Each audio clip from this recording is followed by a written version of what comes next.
The Call of the Spear release notes are here. Maintenance will be about 8 hours starting at this time, December the 4th. Now this won't just bring the new weapon Spear, as we can already experience on Korea, but also a lot of other content. For example, the new dimensional trials. There will be 2 available each week. They will have certain combat requirements, along with the fact you have to clear the standard version of that dungeon first. These ultimately reward you with runes. And those runes you will manage here on your gear items, unlocking these specific slots using Solent and then slotting in specific runes as per that slot type.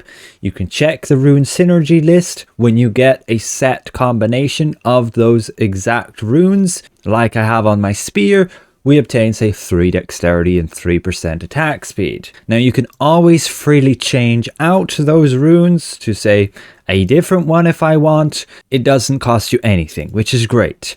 But if you do want to change the slot type, so I unequip this one, I will have to pay Solent, but it is possible. And honestly, not that expensive. A lot better system than they had originally. And that's pretty much what you're going to do. You're going to jump into these dimensional trials, you're going to complete them and get these rewards.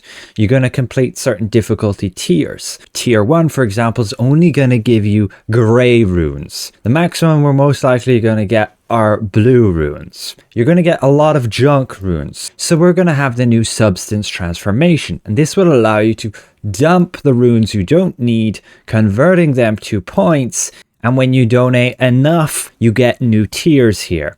And that will allow you to claim back certain rewards at certain levels. For example, here we could claim a random one, an attack rune, defense rune, or support rune, spending some Solent, and we'll most likely get a green one here. We can upgrade at levels and we'll even be able to get epic runes through that. Say we want an attack rune, we click transformation, and there we go, we got our new green attack rune. We also have the new 2-star dungeon, Torture Chamber of Screams, which will have the field boss pants.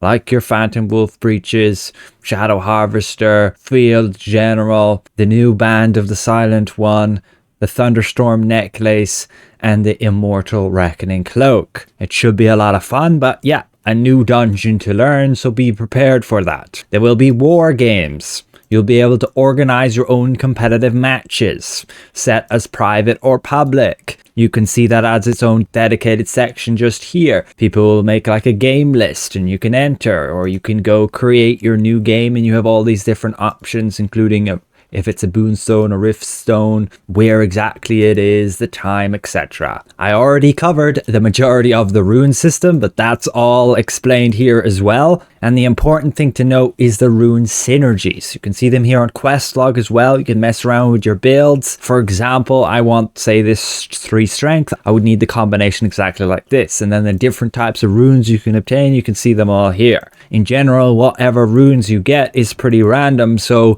you're just going to get what you get and you'll look through them and see, is that a rune I want to stick with? If you know for sure you don't need it, then you're going to throw it into the transformation system. They explain that just here as well, which we covered earlier too. You're just going to put all your useless garbage in there and convert it to potentially obtaining some useful stuff. Like even you're going to do this with gear. All that junk, green, blue, even some junk epic gear you can throw in here, gain points and eventually claim a reward, but it's going to be random. But you can see the loot tables here and the drop rates, and it does include some really good stuff, including like your band of universal power. There's also the new stat, Fortitude. You will see that on your character sheet just here. This allows you to stack endurance, magic defense, heavy attack evasion, and ultimately, again, it's just going to be for those tanks or whoever wants to stack endurance. There is a new fishing codex, so you can see all the different fish. I can't show it right now, I haven't fished on Korea Surfer. But some other general updates here is having the option to automatically reject party invites while you're within PvP. They removed entirely hostile guild relationships, so you won't be able to see people in red anymore. Everybody will be the same, just white. And unfortunately, they actually reduced the amount of abyssal contract tokens awarded from completing level 20 to 40 dungeons. Be aware, inter-server conquest battles will be every week now, so make sure to check your daily schedule just here. In terms of some combat updates, weapon mastery, the max is now 20. When entering a conflict mode, you don't have to initiate a combat state.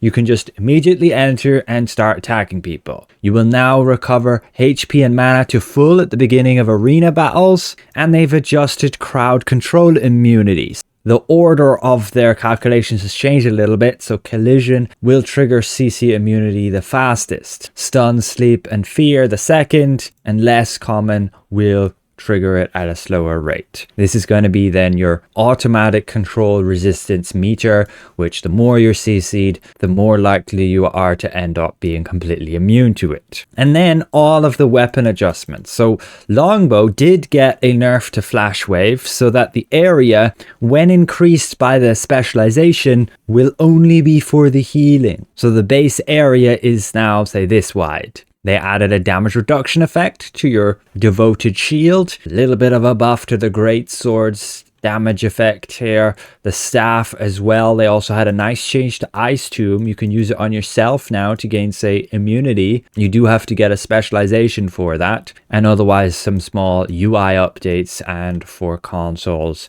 some minor adjustments here as well with controls. That's pretty much it though. We will be getting a new battle pass. I don't know if it's going to be like Korea's one, which is currently the Black Swan Star battle pass. The skin on that one actually looks pretty cool. I believe this is the one just here, but again, not confirmed we get the same battle pass as Korea. They've had many in the past, and we might just be getting ones that they've had way back when, especially since the rewards are generally a bit different that they get versus us. But overall, thanks for watching, and we'll see you guys around. Goodbye for now.